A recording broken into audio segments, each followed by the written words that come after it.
जहां विज्ञान की सीमा खत्म होती है वहां पंडित वेदांत का सफर शुरू होता है। एक ऐसी टैगलाइन जो उन्हें एक राहगीर ने दी थी, एक ऐसा राहगीर जिसकी मदद वेदा ने की थी। वो राहगीर अंधेरे रास्ते से जा रहा था जब उस पर कुछ प्रेतों ने हमला किया। इत्तेफाक ये था कि उस वक्त वेदा भी वहां से गुजर रहे थे, तो उन्होंने उस राहगीर की मदद की। वो राहगीर एक लेखक था और वह भूत प्रेतों की बातों पर विश्वास नहीं करता था। उसे ये कहानियां लगती थी, पर हाँ, वो कहानियों की तलाश में हर जगह जाता रहता था। पर आज उसका सामना जब प्रेतों से हुआ तो उसका नजरिया बदल गया।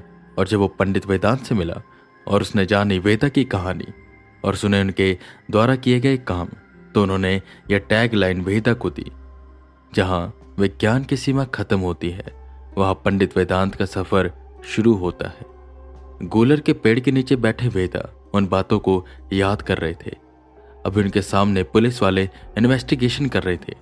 WWH की स्काउट टीम अपना रिसर्च कर रही थी। प्रिया एक छांव के तले बैठी आराम कर रही थी और वाइस प्रेसिडेंट और प्रेसिडेंट आपस में कुछ डिस्कस कर रहे थे कार में बैठे। इस जगह पर जो हो रहा था वो विज्ञान के लिए एक कहानी के समान है जो बस मनोरंजन के लिए सुनाई जाती है। पर सत्य ये था कि कोई मनोरंजन के लिए सुनाया जाने वाला किस्सा ना होकर सत्य था, ऐसा सत्य जिसे हर कोई डरता है। वेदा खड़े होते हैं और मन ही मन फिर उस लाइन को दोहराते हैं और खुद से एक सवाल करते हैं कि ये जो भी वो कर रहे हैं, क्या विज्ञान की भाषा में इसकी कोई परिभाषा है? वेदा विज्ञान के तथ्यों को झुठलाते हुए अपने काम को अंजाम दे रहे थे। काफी चीजें थी जो उनके दिमाग में इस वक्त नाच रही थी। इस गांव का पास्ट, चुड़ैलों के साथ जो दुष्कर्म हुआ और उन चुड़ैलों ने जो पाप किया, किसको वो सही ठहराए, वो ये समझ नहीं पा रहे थे। उन्होंने प्रिया को देखा जो शायद सो गई थी। वो सोचने लगे कि इन सब चीजों में इसकी क्या गलती थी, इसे क्यों चुना गया। भगवान ने जो कहानियां लिखी थी उसमें इसकी कहानी में ऐसे मोड़ क्यों थे? और अगर देखा जाए तो हर कहानी में मोड़ होते हैं जिससे आदमी भटक जाता है और भगवान से सवाल करता है कि उसके साथ क्यों हुआ। और जब उस शख्स को उसका जवाब नहीं मिलता तो वो अपना जवाब लेने कहीं और जाता है, यानी कि शैतान की तरफ। और शायद वही चीज इस बेचारे के साथ भी हुई। अब आगे इसका भविष्य क्या होगा वेदा नहीं जानते, पर हाँ, ये सोचते सोचते उनके माथे पर लाइन जरूर आ गई थी। वेदा गहरी सांस छोड़ते और पानी पीने के लिए आगे जाते। वहीं पर एक वाटर कूलर रखा हुआ था। ग्लास उठा, वेदा ने उसमें पानी डाला और जैसे ही पहला घूंट पिया कि तभी पीछे से इंस्पेक्टर अग्नि आए और बोले, एजेंट डे, मैं आपको डिस्टर्ब नहीं करना चाहता, पर मेरे कुछ सवाल हैं। आप उनका जवाब दे दे तो मेरे लिए बहुत ही अच्छा होगा। ये सवाल इस केस से रिलेटेड नहीं है, ये मेरे पर्सनल सवाल हैं जिनका जवाब मैं कब से ढूंढ रहा हूँ। और आपको देखकर ना जाने मुझे लग रहा है कि आप ही हैं जो इसका जवाब दे सकते हैं। जिस पर वेदा पानी का गिलास खत्म करते हैं और इंस्पेक्टर अग्नि के साथ चलते हैं और कहते हैं, पूछो अपना सवाल। जिस पर थोड़ी उदासी के साथ वो कहता है,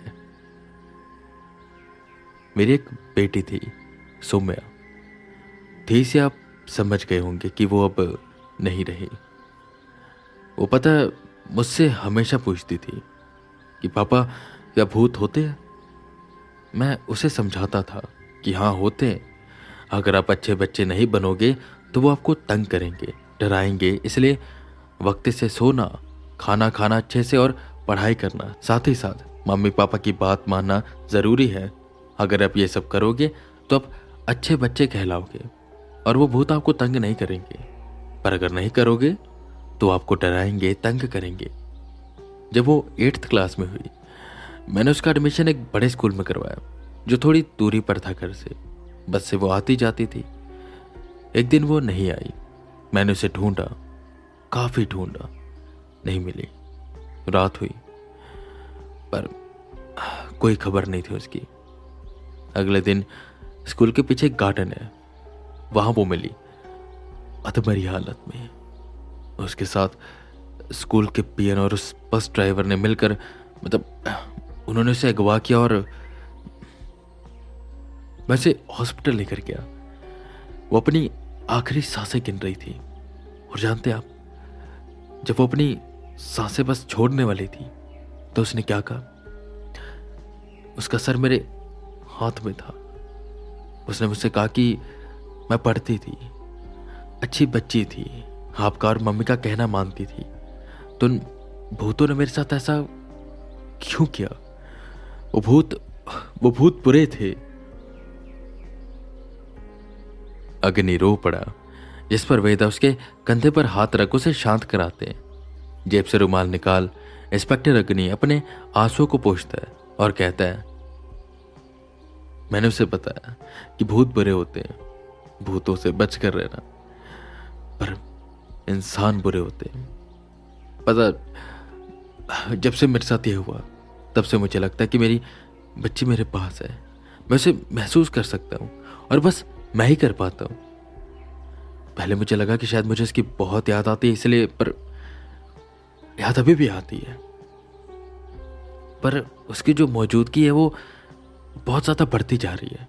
सपने में कभी कभी रात के समय मुझे उसकी किलकारी सुनाई देती है। मैं जानना चाहता हूँ, क्या वो है? क्या वो मेरे आसपास है? अगर है तो क्या मैं उससे क्या मैं उससे बात कर सकता हूँ? जिस पर वेदा एक दिशा की ओर इशारा करते। उनसे बस 4 कदम की दूरी पर एक पेड़ था। उस पेड़ की ओर उनकी उंगली थी, पर वहां पर कोई खड़ा नहीं था। अग्नि उस जगह को देखता, कोई नहीं था। वेदा क्या दिखा रहे थे वो समझ नहीं पा रहा था कि तभी वेदा ने कहा, तुम्हारी बेटी तुम्हारे साथ है और वो शुरू से ही तुम्हारे साथ है। पता है, जब से मैं यहां पर आया हूं तब से मैं एक बच्ची को देख रहा हूं जो यहां वहां खेलती रहती है। मुझे लगा शायद कोई सामान्य आत्मा होगी बच्ची की। मैं नहीं जानता था कि वो तुम्हारी बेटी है। वो उस पेड़ के नीचे बैठी है और बस आसमान की ओर देख रही है। जिस पर अग्नि फूट फूट कर रोने लगा। एकदम से उसे एहसास हुआ कि उसकी बच्ची ने उसके हाथों को थामा है। वो आंखों को खोलता है जो आंसुओं से भरी हुई थी। उसे धुंधला धुंधला दिखाई दे रहा था। किसी ने उसके हाथों को थामा हुआ था। उसने अपनी आंखें पोंछी तो उसे उसकी बेटी दिखाई दी, लाल फ्रॉक में, जो उसकी ओर देखकर मुस्कुरा रही थी। अगले ही पल वो गायब हो गई।